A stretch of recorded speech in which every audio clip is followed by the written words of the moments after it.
Have you ever stopped to think, like, could your whole financial world just exist online in one app? Or maybe what does a bank even look like today if it doesn't have, actual buildings?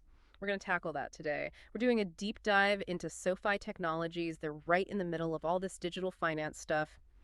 So, our mission here is pretty straightforward. We've got the sources you sent us on SoFi, and we're going to unpack them.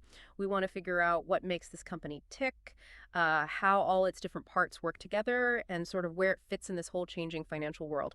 Think of it as, well, your shortcut to understanding a really key player in fintech right now. Right. And SoFi, it goes back to 2011. They actually started um, focusing specifically on student loan refinancing. The idea was helping graduates, the high-achieving ones, get a better handle on their student debt. But wow, have they changed since then? It started as lending, but it's really blown up into a full-scale online bank, a whole financial platform. And their mission, they say, it's about helping people achieve financial independence to realize their ambitions. So it's much bigger than just loans now. It's like your whole financial picture. Okay, let's dig into that then. What does SoFi actually do day to day? You mentioned it's like a hub. So I picture it as this all-in-one place for your money stuff. Exactly. A one-stop shop, basically. Correct. Everything they offer, borrowing, saving, investing, managing cash, it's all through their app or website. And crucially, like you said, no physical branches. It's purely digital, designed for, convenience. Okay, so what are the main pillars then? You said they started with lending. Yeah, lending is still core. That's their lending services. Yeah. Student loan refinancing is still big for them, a key revenue driver. But they've added a lot. Personal loans are a major one. People use them for debt consolidation, maybe home improvements, big purchases, that kind of thing. And they do home loans too. Mortgages, mortgage refinancing. So some really significant financial products there. Right, those are big commitments. So lending was the base. What else makes it this one-stop shop you mentioned? Oh, okay. So on top of lending, you have their financial products. This is where it gets really broad. There's SoFi Money, that's their checking and savings accounts. Important point, it's FDIC insured. Ah, okay, so like a traditional bank account in that sense. Protected. Exactly. Protected up to the limit, just like a bank. Yeah. And they often push a high APY, the interest rate you earn on your savings. Makes sense. What else? Then there's SoFi Invest. That's their investment platform. You can buy and sell stocks, ETFs, even crypto if you're into that. Or they have automated investing, sort of robo-advisor style. Okay, investing covered too. Anything else in that bucket? Yeah, the SoFi credit card, it's a cashback card. But the clever part is how it links into their whole reward system. It's all designed to kind of pull you deeper into their ecosystem, keep you using SoFi for everything. That makes sense. Keep it all in-house. But I heard there's another piece, something less obvious to the average user. Yes. And this is where I think it gets really fascinating. It's their technology and platform services. This isn't about serving you or me directly. Through companies they bought, Galileo and Technisys, SoFi actually sells the tech behind banking.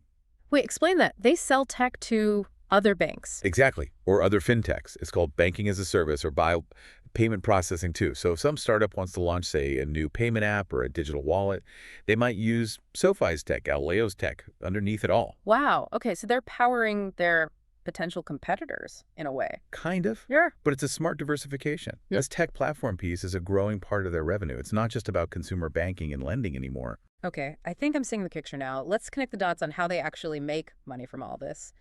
From lending, it seems obvious interest on the loans, right? Personal, student, home loans. Correct. That's the traditional lending model.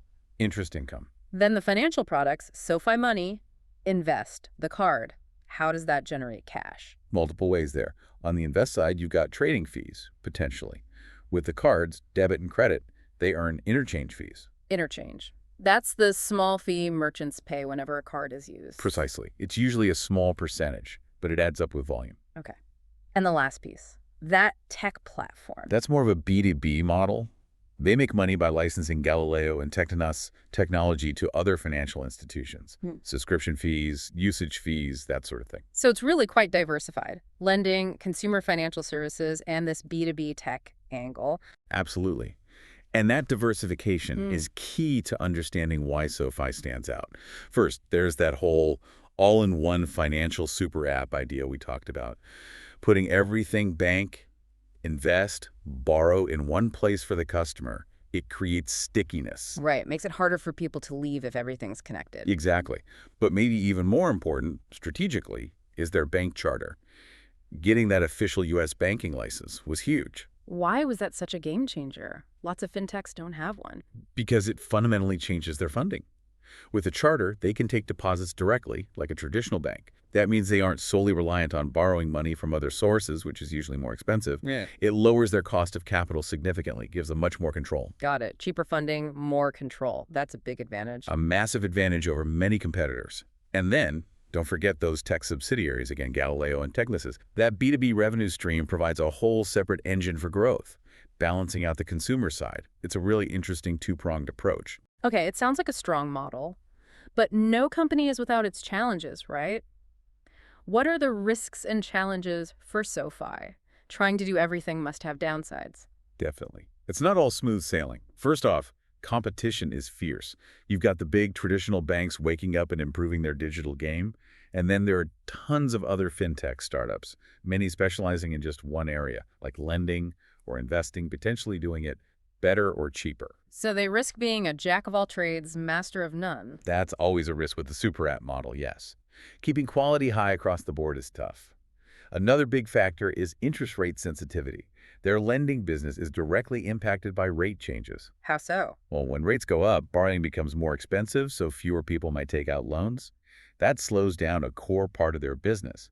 Plus, their own cost of funding can go up too. Right, that makes sense. Affects both demand and their own costs. Exactly. And, it's worth remembering, they're still focused heavily on growth.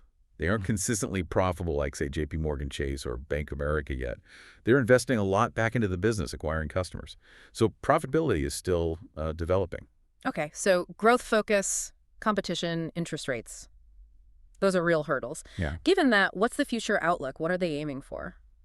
Well, their ambition isn't small. They want to be the leading digital financial platform in the U.S., full stop. A big part of that strategy involves taking Galileo, their tech platform, global, expanding its reach beyond the U.S. Leaning into that B2B tech strength. Definitely. Yeah. And on the consumer side, the main strategy is cross-selling, converting their growing user base into, like, lifetime customers who use multiple SoFi products. Get someone in with a checking account, then offer them a personal loan, then get them investing, maybe use the credit card. Deepen that relationship. Make SoFi their primary financial home. Right. Increase that share of wallet, as they say. Okay, so wrapping this up, we've really covered the map here. From SoFi, starting with student loans, building out this huge range of digital services, getting that really crucial bank charter, and having these different ways of making money, including that B2B tech platform side. It's clear they're not just another online lender. It's much more of an ecosystem play. It really is. And that brings up a final thought, maybe something for you, the listener, to chew on. How does this blend this mix of consumer finance like banking and loans, combined with selling the underlying technology to other companies? How does that position a company like SoFi, especially in this massive digital shift happening in finance? What other things could end up in a super app? Or, how do the old school banks fight back against this model? It's definitely changing the game.